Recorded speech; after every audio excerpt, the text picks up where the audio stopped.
আমার জীবনের সবচেয়ে বড় বাজেটের ছবি, যেটাতে অভিনয় করেছি আমি, মিশা সওদাগর, জলি। আমার কাছে নববর্ষটা একটু অন্যরকম। এখন যে কোনো ব্র্যান্ডের পুরাতন এসি বদলে নতুন ওয়ালটন এসিতে উপভোগ করুন 25% ছাড়।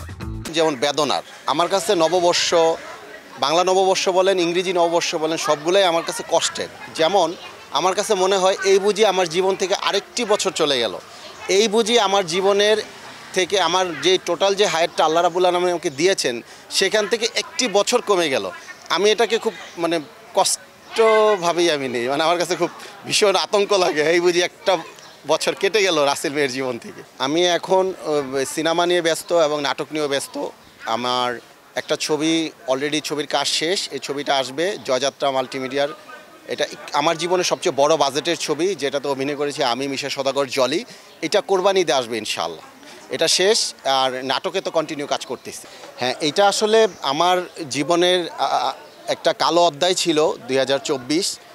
সেটাকেও আমি আলহামদুলিল্লাহ বললেই বরণ করে নিয়েছি, কারণ আমি এই হোঁচটটা না খেলে আমি শিখতাম না, জানতাম না আমার সামনের দিনগুলো আরও সুন্দরভাবে আমি কিভাবে সাজাবো, সেটাও আমার জীবনে ঘটতো না। তারপরে আমি শুকরিয়া আলহামদুলিল্লাহ। আমি কিন্তু পালায় শিল্পী সমিতিতে ঢুকেছি, সবার সাথে কথা বলে আমি কিন্তু পালায় যেতে চেয়েছিলাম। আপনি আমাকে ডাক দিয়েছেন, এখানে আমার সাংবাদিক ভাইরা ডাক দিয়েছে। আমি এই কথাটা আমার এডিটিং করবেন না প্লিজ, যে সাংবাদিকদের কাছে আমরা দায়বদ্ধ। এবং দেখেন, আজকে যদি আপনার ডাকে আমি সাড়া না দিই, আপনি কিন্তু আমার একটা ছবি রিলিজ হইলে, আমার একটা নাটক রিলিজ হলে আপনি কিন্তু আসবেন না, যে রাসেল মিয়াকে সেদিন আমরা পাই নাই। এই জন্য আমরা কিন্তু সাংবাদিকদের ছাড়া চলতে পারি না বললেই চলে, কোনোভাবেই না। এই জন্য আমার আসতে হয়। এবং দেখেন, আমার যে অডিয়েন্স, যারা আমাকে লালন করে, আমাকে ভালোবাসে, ওনারা কিন্তু আমাকে বলে যে রাসেল ভাই, এই মহিলাটাকে যে আপনি কোনো কথা বলবেন না। তো দেখেন, আমি যদি ছোট করে বলি, আজকে ফজরের ঘটনা যদি বলি, আজকে আমার মা আমার রুমে নামাজ পড়ে, ফজরে নামাজ পড়ে, আম্মা দেখি সে মোনাজাত করে কাঁদতেছে। একই মোনাজাত প্রতিদিন। আমি কই, আম্মা কি?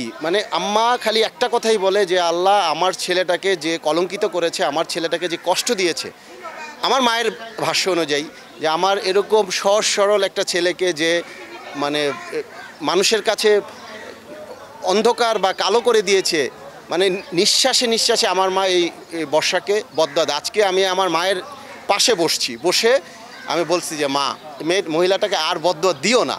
তারপরে আম্মা আমাকে বলল, তোর জীবনটা শেষ করে দিল, তুই বলো যে বদদোয়া দিব না। আমাকে নামাজ দিও না। আর কত? আমার মা প্রত্যেক নামাজেই দেখি, আমি তার সন্তান, তো আমার জন্য তো তার মন কাঁদে, হৃদয় কাঁদে, সব কিছু কাঁদে। আমি আজকে আমার মাকে অনুরোধ করছি, দেখেন, আমি আমার একজন মাকে থামাবো, কিন্তু আমার মতো এমন অসংখ্য ছেলের জীবন উনি নষ্ট করেছেন, কতজন মাকে উনি থামাবেন? আমি শুধু একটি কথা বুঝি এবং আমি একটি কথা শিখেছি, যে আপনার চলমান জীবনে আপনি কখনো মানুষের অভিশাপ নিতে না। দেখেন, আমি কিন্তু একটা কথা প্রায় বলি, যে মানুষের জীবনটা খুবই ছোট।